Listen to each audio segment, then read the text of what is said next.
Today we are talking about anti-infectious agents. This is a term that was new to me, and I think it's pretty neat because it specifies what it is. Often this is mistakenly referred to as antibiotics. The big difference with antibiotics is that their origin are from microorganisms, and anti-infective agents is simply a solution that prevents production or proliferation of something that can cause infection. So that could be viruses, it could be bacteria, it could be protozoa, and it can be chemically synthesized rather than being a product of microorganisms like the antibacterial agent specifically, or an antibiotic.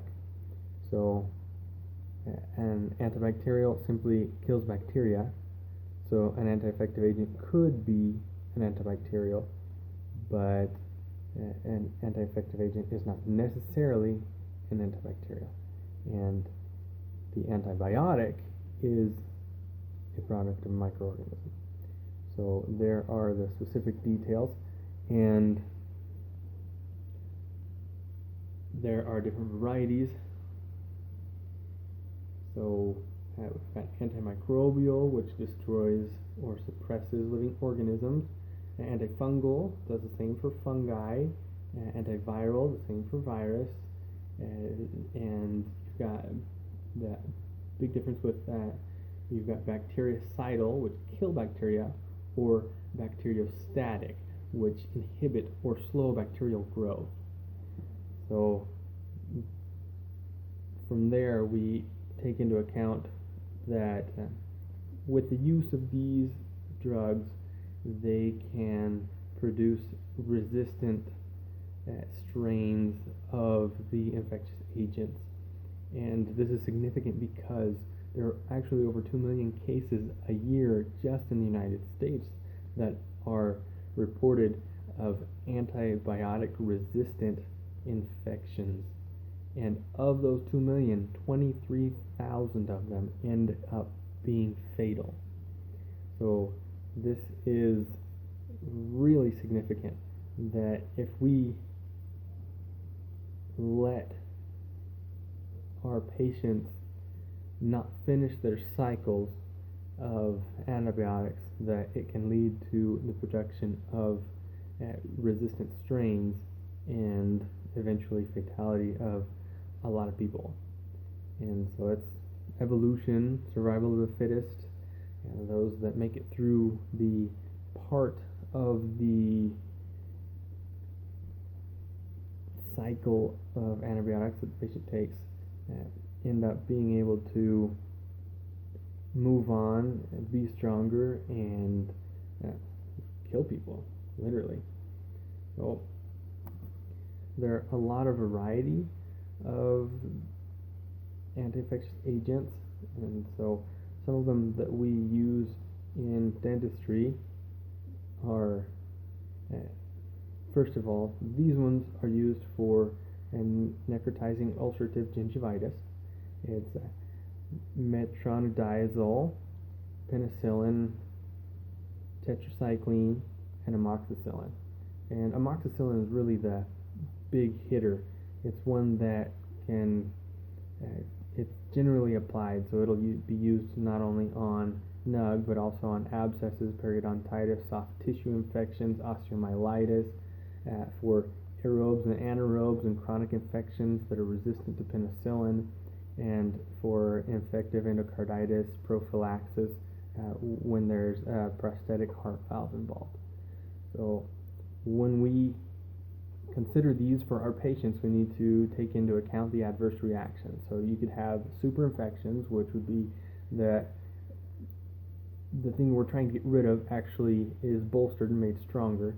You can have allergic reactions, drug interactions, oral contraceptives clear the body more quickly, and anticoagulants also have problems because, for example, tetracycline specifically reduces the bacteria that produce vitamin K, and that makes it so that the anticoagulants last longer, and you have more problems coagulating or clotting if the need to do so presents. So we could also have GI tract discomforts and teratogenicity. Again, tetracyclines, they will cross the placenta. Other options or other problems could be dose forms, child versus adult dose, and cost inhibitions depending on the patient. So pharmacokinetics are significantly varied. Penicillin has a half-life of about a half an hour. Cephalosporins, a half-life of 50 to 240 minutes. Macrolides, tetracyclines concentrated by the liver actually last longer.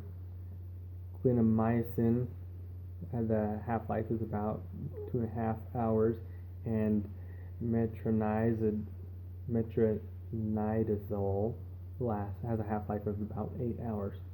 So those are the common ones used in dentistry. There are also common anti-infectious agents that are not used in dentistry, such as vancomycin, aminoglycosides, sulfonamides, sulfamethoxazole, trimethoprim, and quinolones. These are something that we should at least be familiar with and know what they are. Antituberculosis agents include isoniazid, rifampin, pyrazinamide, and ethambutol. And topical antibiotics include neomycin, polymycin, bacitracin, and mupirocin. And so we can now know what those are if we see them on health history. And things that affect us that are dental hygiene considerations include establishing an indication for an anti-infective therapy for our patients and figuring out if they need it. And if they do, then determining the patient's health status, and so that we can get the appropriate drug for them and the appropriate dosage. We need to remember to let our patients know that they need to take them on an empty stomach, and we need to remind them about the potential side effects, reactions, adverse reactions, and the interactions with the other drugs that they might already be taking. And if they do have an adverse reaction, make sure that they let their dentist know. And also, if they do, then if they have an allergic reaction, make sure to let them know to stop taking the drug immediately and get medical help. And we need to explain the importance of taking the full course and not stopping ahead of time, again, so that we don't create resistant strains. And we also need to monitor our patients for compliance. So a little bit of follow-up and asking them if they took it and if they felt it helped and if they had any adverse reactions could be a huge benefit for them. So let's hop into this chapter with Dr. Hobbs.